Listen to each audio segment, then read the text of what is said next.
नमस्कार दोस्तों, स्वागत है आपका फिजिक्स ऑनलाइन क्लासेस में। मैं विवेक दुबे आज आपको पढ़ाऊंगा कूलाम बल, स्थिर विद्युत बल और कूलाम का नियम।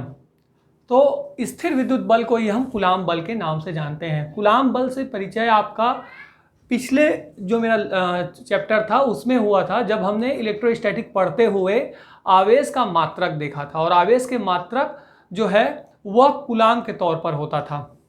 तो आज हम जानेंगे कि वही कूलाम बल आखिर कार्य कैसे करता है। देखिए, मान लीजिए आपके पास दो स्थिर बिंदु आवेश हैं जिसका नाम Q1 और Q2 है।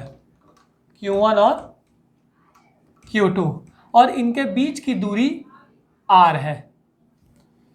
ऐसी स्थिति में ये दोनों आवेश जो कि स्थिर बिंदु आवेश हैं एक दूसरे पर बल लगाएंगे। अब यह बल कैसा होगा?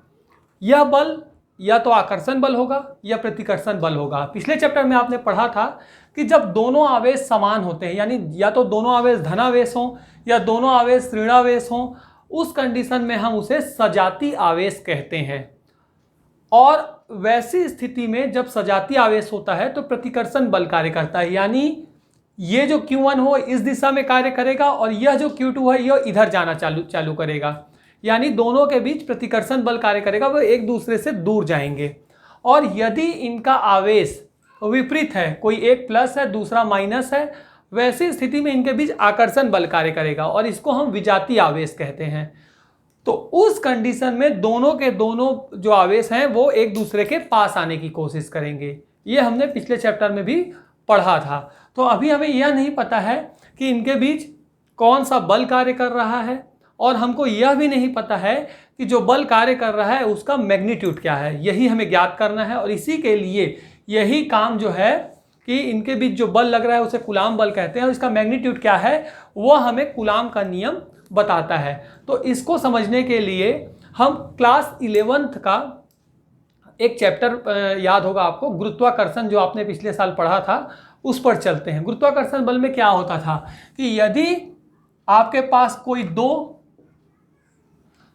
अलग अलग द्रव्यमान की वस्तुएं हों, मान लीजिए एक द्रव्यमान की वस्तु है M1 और दूसरा है M2 और इनके बीच की दूरी है R, तो इनके बीच फोर्स ज्ञात करने के लिए हम क्या करते थे, तो इनका जो फोर्स होता था F वह प्रोपोर्शनल होता था, यानी अनुक्रमानुपाती या समानुपाती इन दोनों आवेशों के गुणनफल के। ये आपको अच्छे से याद होगा। तो F समानुपाती M1 M2, ऐसा ही होगा यहां पर। हम दोनों को मिलाकर चलते हैं ताकि आपको आसानी से ये समझ में आए। तो यहां पर भी जो F होगा वो अनुक्रमानुपाती या समानुपाती Q1 Q2। फिर क्या होता था उसमें, दूसरा यह होता था कि इनके बीच का जो फोर्स होता था F वो व्युत्क्रमानुपाती होता था किसके, 1/, यह जो बीच की दूरी है R उसके वर्ग के, यानी 1/r²। यह होता था गुरुत्वाकर्षण बल में। ऐसा ही होगा इस बार यहां पर भी। यह हो जाएगा F प्रोपोर्शनल टू 1/r²। अब क्या होता था, हम जब दोनों समीकरण इसे अगर आप एक नाम दे दीजिए और इसे समीकरण 2 नाम दे दीजिए, और जब हम दोनों समीकरणों को मिलाकर लिखते थे तो क्या हो जाता था, F proportional to M1 M2 upon r²। यह होता था F proportional to M1 M2 upon r²। Same यहां पर भी होगा इस बार। यह हो जाएगा F proportional to Q1 Q2 upon r²। अब हम क्या करते थे, अब हम इस प्रोपोर्शनल को हटाने के लिए F बराबर लिखते थे G M1 M2 upon r²। जहां पर यह जो G है, यह G हम लिखते थे F, हम प्रोपोर्शनल का साइन हटा देते थे, बराबर का साइन लगाते थे और लिख देते थे G M1 M2 upon r²। इस प्रोपोर्शनल को बराबर के चिन्ह में कन्वर्ट करने के लिए हम एक नीतांक लेते थे जिसको हम सर्वात्रिक गुरुत्वाकर्षण नीतांक के नाम से जानते थे, G, जिसका अपना एक मान होता था। उसी प्रकार इस बार यहां पर हम लेंगे F equal to K Q1 Q2 upon R square.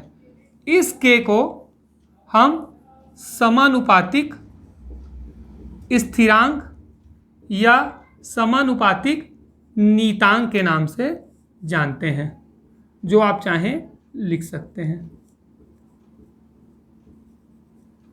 और यह जो K है जिसको हम समानुपातिक स्थिरांक कह रहे हैं, वो दो चीजों पर निर्भर करेगा। एक, आवेशों की, जो आवेश हम Q1 Q2 लिए हैं उसके मात्रक पर, यानी आप मात्रक किस पद्धति में लेते हैं, मात्रक पद्धति पर निर्भर करेगा। पहला CGS पद्धति, MKS पद्धति, SI पद्धति, किस पद्धति पे, जिस पद्धति पे जाएंगे तो यह मान चेंज होते जाएगा K का, पहला। दूसरा चेंज होगा माध्यम के अनुसार, यानी आप निर्वात में हैं या जल में हैं, इस पर भी निर्भर कर। अब आप देख सकते हैं कि कूलाम का नियम कहता क्या है, क्या लिखेंगे आप? तो कूलाम के नियम के अनुसार, इसे आप ऐसा लिख लीजिए, कूलाम के नियम के अनुसार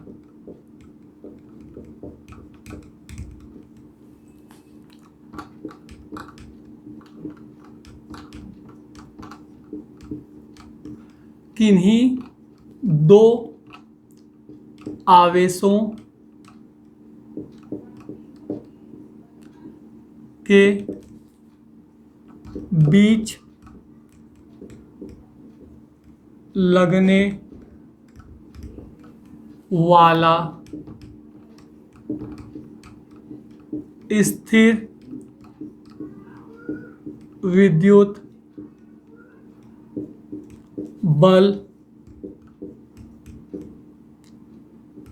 उन आवेशों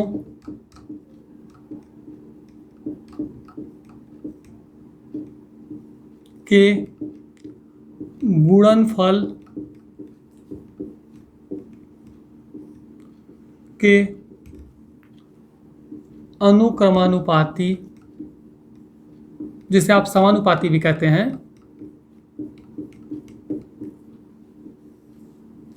तथा उनके बीच की दूरी के वर्ग यानी स्क्वायर के व्युत्क्रमानुपाती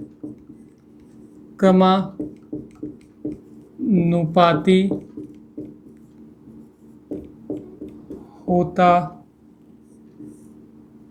है तथा दोनों आवेशों को मिलाने वाली,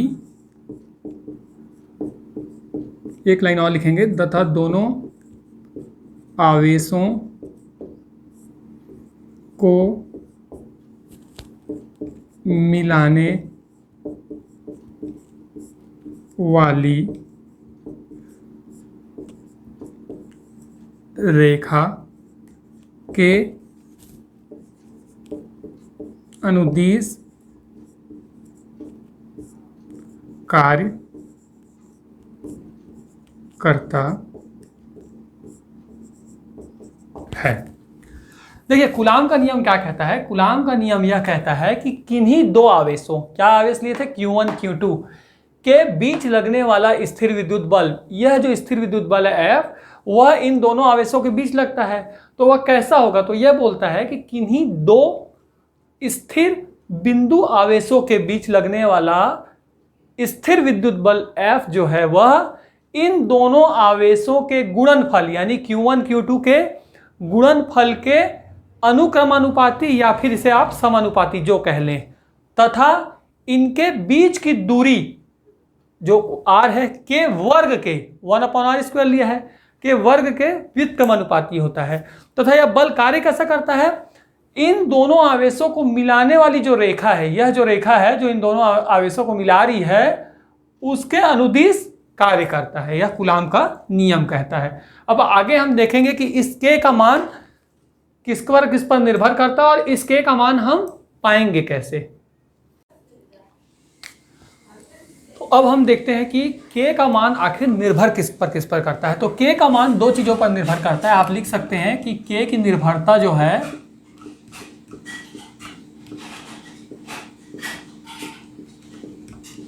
वो पहली निर्भरता जो होती है वो होती है मात्रक पद्धति पर,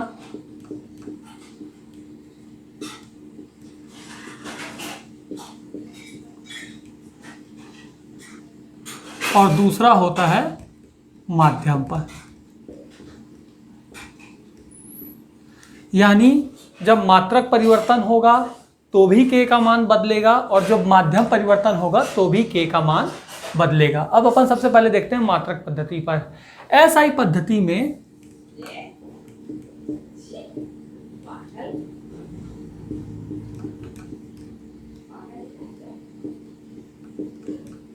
के का जो मान होता है वह होता है 1/4 पाई एप्सिलॉन नॉट। ये जो है इसको बोलते हैं एप्सिलॉन नॉट। ये एप्सिलॉन नॉट होता क्या है इसको हम देखेंगे आगे। ये असल में एप्सिलॉन नॉट को आप ऐसे समझिए कि ये निर्वात की विद्युतशीलता होता है। किसी भी माध्यम में, जैसे आप निर्वात लीजिए या फिर माध्यम में आप पानी ले लीजिए, तो निर्वात में जिस तेजी से आप अपना हाथ हिला पा रहे हैं उतनी तेजी से आप जल में नहीं हिला पाएंगे। अगर आप पानी के अंदर जाते हैं, पानी में तैरना, आप सामान्य भाषा में समझ लीजिए कि हवा में तैरना जितना आसान होता है उतना आसान जल में तैरना नहीं होता, पानी में तैरना नहीं होता। उसके लिए आपको ज़्यादा फोर्स लगाना पड़ता है। तो ये जो एप्सिलॉन नॉट है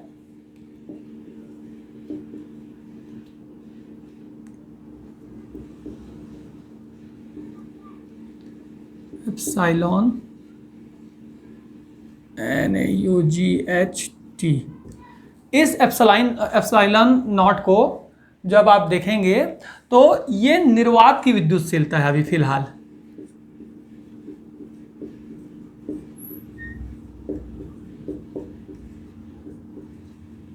निर्वात की विद्युतशीलता, यही जब अपन बाद में अगर चेंज करेंगे और माध्यम लेते हैं इसकी जगह, तो ये एप्सिलॉन नॉट की जगह एप्सिलॉन m हो जाएगा। m फॉर मीडियम या माध्यम। तो इसका स्टैंडर्ड जो मान होता है अभी वो 8.85 इंटू 10⁻⁻12 होता है निर्वात के लिए, केवल निर्वात के लिए, माध्यम के लिए नहीं। तो अब अगर इस मान को हम यहाँ पर रखते हैं तो ये हो जाएगा k = 1/4 पाई। तो ये आप पाई को ले लीजिए 3.14 जो उसका स्टैंडर्ड मान होता है, और इस मान को रख देंगे 8.85 × 10⁻12। तो इसका जो मान आएगा आपका भी वो आ जाएगा 9⁻9।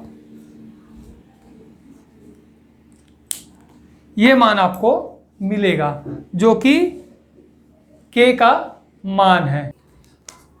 तो हमें के का मान तो मिल गया, लेकिन अभी तक हमें मात्रक नहीं मिला है। वह मात्रक हमें मिलेगा इधर से। आपको याद होगा कि F = K Q1 Q2/r² लिया है हमने। अब इसे हम देखते हैं।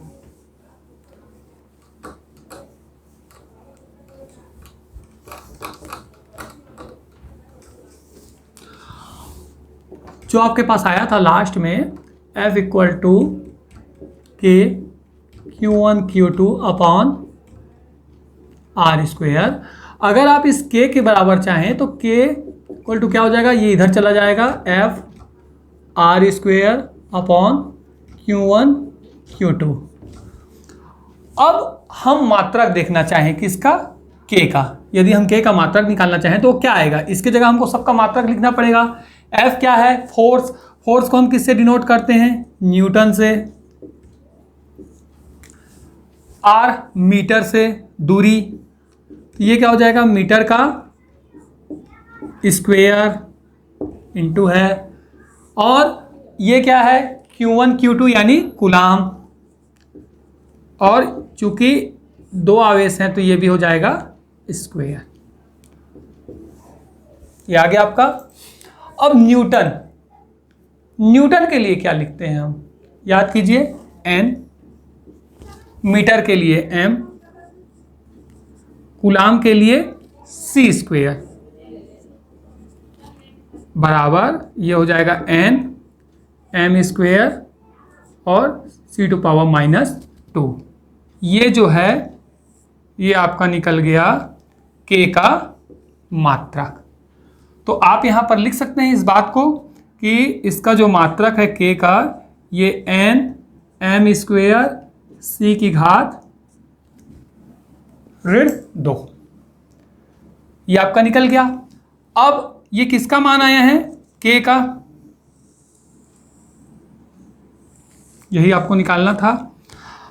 अब एप्सिलॉन नॉट का भी आप लिख सकते हैं, क्यों, क्योंकि K के व्युत्क्रमानुपाती होता है, यानी जो ये आया है अगर उसे हम उल्टा कर दें तो हमें एप्सिलॉन नॉट का भी मिल जाएगा। तो एप्सिलॉन नॉट का भी क्या हो जाएगा, यहां पर N -1 M -2 C⁻², ये निकल गया आपका एप्सिलॉन नॉट का मान, किसमें, निर्वात में, ये निकल गया आपका। अब इसको हम एसआई पद्धति में देखे थे, इसको हम अब दूसरी पद्धति CGS में देख लेंगे। CGS पद्धति में, CGS पद्धति के लिए क्या करेंगे, आपको पता है कि एसआई पद्धति में K का मान जो है 9 10⁹ न्यूटन मीटर स्क्वायर कूलाम का इनवर्स। अब आपको चेंज करना है किसमें, CGS में। तो आपको पता है कि कैसा हो जाएगा, 9 × 10⁹ न्यूटन को आप चेंज कर लीजिए डाइन में, तो 1 न्यूटन = 10⁵ डाइन होता है। तो ये चेंज जाएगा 10⁵ डाइन में। ये मीटर है, 1 मीटर बराबर कितना होता है, 100, तो ये आ जाएगा 100⁵2। कूलाम इनवर्स है, यानी ये नीचे अपॉन में आएगा, 1/c² होगा, यानी कूलाम स्क्वायर। अब कूलाम यहाँ पर आएगा और कूलाम को आपको चेंज किस में करना है, स्टेट कूलाम में। तो स्टेट कूलाम पिछले बार हमने बताया था कि उसका मान होता है 3 × 10⁹, और ये कितने बार है, कूलाम का स्क्वायर है तो 2 बार आ जाएगा, 3 × 10⁹। अब देखिए आगे सॉल्व करते हैं, और ये हो गया 9 × 10⁹ ×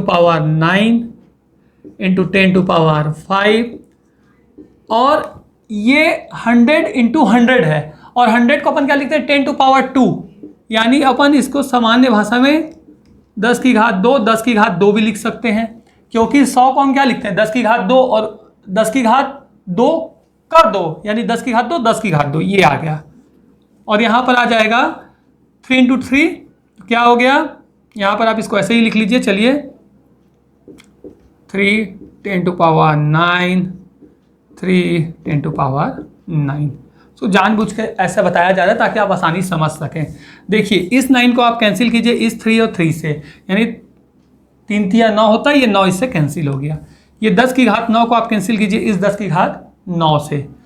अब जब बेस समान हो तो घातें जुड़ जाती हैं, आधार समान हो, तो कितना है, 10 आधार है, 5 2 7 2 9, यानी ये भी 10⁻9 है, और यहाँ पर भी क्या है, 10⁻9, तो ये भी कैंसिल हो जाएंगे, यानी आपके पास बचा 1, किसका मान, K का, किस पद्धति में, CGS पद्धति में। तो हमने जो SI पद्धति में K का मान मिला था हमको, उसे हमने चेंज करके 9 × 10⁹ न्यूटन मीटर स्क्वायर कूलाम का इनवर्स था, स्क्वायर था, तो उसे हमने चेंज कर लिया किसमें, CGS पद्धति में। और हमने यह ज्ञात कर लिया कि CGS पद्धति में कूलाम का मान जो होता है यानी के का जो मान होता है वह कितना होता है, 1 होता है। और के क्या है यहाँ पर, समानुपातिक स्थिरांक। दोस्तों अब हमने के की निर्भरता जो है मात्रक पर देख ली है कि मात्रक पद्धति के हिसाब से के का मान कैसे परिवर्तन होता है। अब हम देखेंगे माध्यम कि माध्यम जब हम परिवर्तित करते हैं, यदि हम निर्वात लेते हैं या फिर हम क्या बोलते हैं जल लेते हैं तो क्या कैसे चेंज होगा उसको देखते हैं। तो इसको जानने के लिए आपको क्या करना पड़ेगा कि माध्यम के ऊपर निर्भरता कैसे रहेगी उसको जानने के लिए मान लीजिए आप फोर्स लेते हैं और शुरुआत जो है वो आप निर्वात से करते हैं, तो उस कंडीशन में क्या होगा, F निर्वात, ये आपको पता है क्या होता है, ये मान K Q1 Q2 upon R का स्क्वायर। K का मान क्या था, 1/4 pi epsilon naught Q1 Q2 upon R square. ये ऐसा ही आ जाएगा। ये एप्सिलॉन नॉट क्या है, यहाँ पर एप्सिलॉन नॉट है निर्वात की विद्युतशीलता। ये बार बार आप विद्युतशीलता शब्द सुन रहे हैं, ये है क्या असल में, असल में ये यह बताता है कि इस निर्वात में कितना फोर्स लगने का परमिशन मिलेगा, यानी कितना फोर्स लग सकता है, ये एप्सिलॉन नॉट हमें बताता है। और एप्सिलॉन नॉट क्या बताता है, निर्वात में अगर यही एप्सिलॉन एम होता माध्यम में तो वह विद्युतशीलता यह बताती कि माध्यम में कितना बल लग सकता है, उसे भी अपन देखेंगे। इसका आप मान लीजिए अभी इक्वेशन 1। अब अगर हम माध्यम को चेंज करते हैं, निर्वात ना लेकर हम कोई माध्यम ले लेते हैं, वो माध्यम कुछ भी हो सकता है, तो उस कंडीशन में क्या हो जाएगा, एफ माध्यम इक्वल टू ऐसा ही रहेगा के Q1 Q2 upon R square. के का मान आप लिख देंगे 1/4 पाई। अब बस यहीं पे ध्यान दीजिएगा, एप्सिलॉन नॉट नहीं होगा, इस कंडीशन में होगा epsilon M, M for medium, बाकी rest of the thing will be the same, Q1 Q2 upon R square. So यहाँ पर क्या है, एप्सिलॉन एम जो है वो है माध्यम की विद्युतशीलता, यानी माध्यम में बल लगाने का कितना परमिशन मिल रहा है यह बताता है, माध्यम की विद्युतशीलता। ठीक है, ये हो गया आपका इक्वेशन 2। तो हमने क्या किया, एक बार हमने निर्वात लिया, निर्वात का निकाल लिया, दूसरे बार में हमने माध्यम लिया, इसे निकाल लिया। अब हम क्या करते हैं, समीकरण 1 को 2 से भाग दे देते हैं। इक्वेशन 1 डिवाइडेड बाई इक्वेशन 2 क्या हो जाएगा, आप लिख लीजिए इसको अच्छे से, F निर्वात बटा F माध्यम क्या हो जाएगा, यहां पर 1/4 pi epsilon naught Q1 Q2 upon R square upon 1/4 pi epsilon M Q1 Q2 upon R square. अब आपको पता है कि ये पूरी तरह से ऊपर चला जाएगा और जो जो कॉमन है वो सब कट जाएंगे, ये कट जाएगा, ये कट जाएगा, ये कट जाएगा, ये कट जाएगा, तो क्या आएगा आपके पास, केवल बचेगा epsilon M upon epsilon naught. यानी आपके पास बचा माध्यम की विद्युतशीलता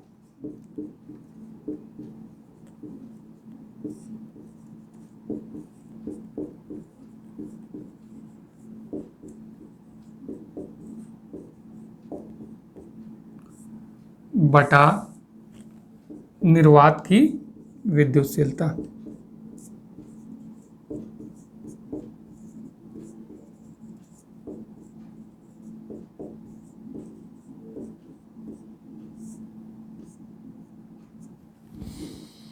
और इसको हम एक नया नाम दे देंगे एप्सिलॉन आर, क्या दे देंगे, एप्सिलॉन आर, जिसको हम बोलते हैं अपेक्षिक विद्युतशीलता। इस नाम को आपको याद रखना है, ये है अपेक्षिक विद्युतशीलता।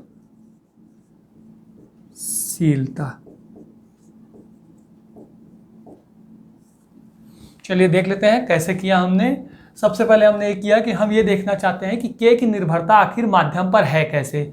तो इसके लिए सबसे पहले हमने निर्वात लिया। उस कंडीशन में हमने यह जानने के लिए कि निर्वात में कितना बल लग सकता है उसका मान क्या होगा, F निर्वात लिया। आपको पता है कि F फोर्स जो होता है वो Q1 Q2 upon R square होता है, देखा है आपने। K की जगह हमने मान रख दिया 1/4 pi epsilon naught Q1 Q2 upon R square, इसको हमने इक्वेशन 1 दे दिया। फिर हमने माध्यम को परिवर्तित कर लिया, निर्वात की जगह हमने कोई माध्यम ले लिया। उस कंडीशन में फिर हमने क्या किया, F माध्यम इक्वल टू कर लिया K Q1 Q2 upon R square, K का मान 1/4 पाई एप्सिलॉन नॉट की जगह एप्सिलॉन M हो जाएगा क्योंकि इस बार हमने माध्यम लिया है। बाकी सब चीज़ें एक जैसी रहेंगी। Q1 Q2 upon R square, हमने इक्वेशन 1 को इक्वेशन 2 से भाग दे दिया, जो कॉमन चीज़ें थी वो सब कट गई, बच गया हमारे पास epsilon M upon epsilon not.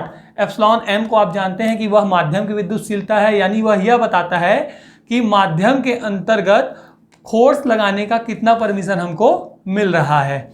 और नीचे जो एप्सिलॉन नॉट है वो ये बताता है कि निर्वात में कितना फोर्स लग सकता है। मैंने पहले ही यह स्पष्ट कर दिया था कि कोई माध्यम, जैसे अगर पानी की बात कर लें तो पानी में जो हाथ चलाने में या आपको तैरने में जितना बल लगेगा उतना बल आपको हवा में नहीं लगेगा। यानी माध्यम जैसे जैसे परिवर्तित होता है आपका जो फोर्स का अमाउंट है वो कम ज़्यादा होने लगता है। तो इसीलिए हमने माध्यम भी एक बार लिया, एक बार निर्वात लिया, और एप्सिलॉन M अपॉन एप्सिलॉन जो नॉट आया उसे हमने एक नया नाम दिया जिसे हम कहते हैं एप्सिलॉन R, और इसे अपेक्षिक विद्युतशीलता के नाम से जाना जाता है। अब देखेंगे कि अपेक्षिक विद्युतशीलता को आप और कैसे समझ सकते हैं। तो हमने देख लिया कि जो F निर्वात अपॉन FM यानी माध्यम जो है उसका मान आपको मिल चुका है एप्सिलॉन R। अब दोस्तों यदि हमको माध्यम ज्ञात करना हो, F माध्यम यानी फोर्स माध्यम में कितना है, तो हम क्या कर सकते हैं, हम ये कर सकते हैं कि F निर्वात अपॉन एप्सिलॉन R, यानी केवल यदि आप निर्वात का मान ज्ञात कर चुके हैं, निर्वात में जो फोर्स लगना है वो ज्ञात कर चुके हैं, और एप्सिलॉन R का आप जो वो है मात्रा जो है वो रख देते हैं, उसका वैल्यू रख देते हैं, तो उस कंडीशन में क्या होगा, आपको माध्यम में जो फोर्स लगना है वो पता चल जाएगा। और आपको ये याद रखना होगा कि एप्सिलॉन R का जो मान होता है वो हमेशा 1 से बड़ा या उसके बराबर होता है। एप्सिलॉन R का मान जो है हमेशा वो 1 से बड़ा या बराबर होगा। इसकी 2-3 कंडीशन है, वो आप ऐसी सामान्य याद रख सकते हैं। जैसे एप्सिलॉन R इक्वल टू 1 होता है कब, जब माध्यम निर्वात हो।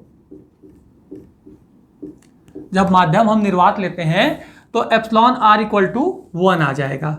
इसी प्रकार एप्सिलॉन R इक्वल टू होता है अनंत या इनफाइनाइट, कब, जब माध्यम जो है वो धातु हो। जब माध्यम धातु होगा तो एप्सिलॉन R का मान आ जाएगा अनंत।